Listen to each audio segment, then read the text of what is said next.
Hello dear viewers, এই মুহূর্তে সবথেকে বড় একটা রিকোয়ারমেন্ট চলে এসেছে রেলের থেকে। অলরেডি আজকেই পাবলিশ করা হলো যে আ central government of the India ministry of the railway রেলের ভ্যাকেন্সি টেকনিশিয়ান এবং টেকনিশিয়ান গ্রুপ এ এবং টেকনিশিয়ান গ্রুপ 3 র নোটিফিকেশন বের করে দিয়েছে। প্রায় ৯,০০০ ভ্যাকেন্সি রয়েছে। অবশ্যই দেখে নাও। ৯,০০০ টেকনিশিয়ান গ্রুপ এ সিগন্যাল এখানটায় হচ্ছে দেখো 5 প্রে কমিশনের থেকে প্রায় ২৯,২০০ থেকে শুরু হচ্ছে ইনিশিয়াল প্রে। এখানটায় দেখো প্রায় ১০,০০০-এর মতন ভ্যাকেন্সি রয়েছে। প্রায় ১০,০০০-এর সরি প্রায় ১১০০ ভ্যাকেন্সি রয়েছে আ এবং দেখো এইখানটা করে টেকনিশিয়ান গ্রুপ 3 এখানটা করে আ ভ্যাকেন্সি রয়েছে ৭,৯০০ ৭,৯০০।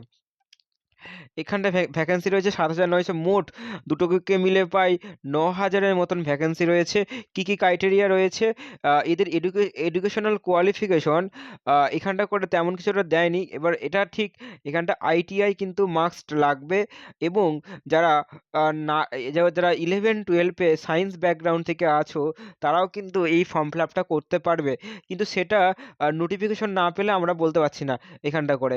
তো আমার এডুকেশনাল কোয়ালিফিকেশন আমরা এটা সম্বন্ধে পরে ডিটেলস আমরা জানবো।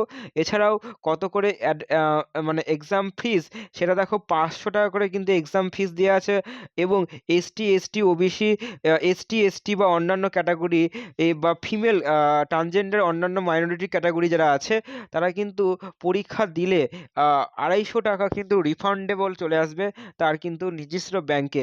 ওকে? তাহলে একটা প্রচুর বড় ভ্যাকেন্সি রেলের তরফ থেকে প্রায় ৯,০০০-এর মতন ভ্যাকেন্সি। তো এখন থেকে পড়া শুরু করে দাও। তোমার আ আ ভালো পড়াশোনা করে ফেলো। কেন এই পরীক্ষা তোমাকে ক্র্যাক করতেই হবে। তো এরকমভাবে নতুন, নতুন ভিডিও পেতে গেলে অবশ্যই চ্যানেলটিকে সাবস্ক্রাইব করো, পাশে বেল আইকনটি প্রেস করে রাখো। যাতে পরবর্তী ভিডিও যেন সবার ১ম এ তুমি যদি পেয়ে যাও। ওকে? আ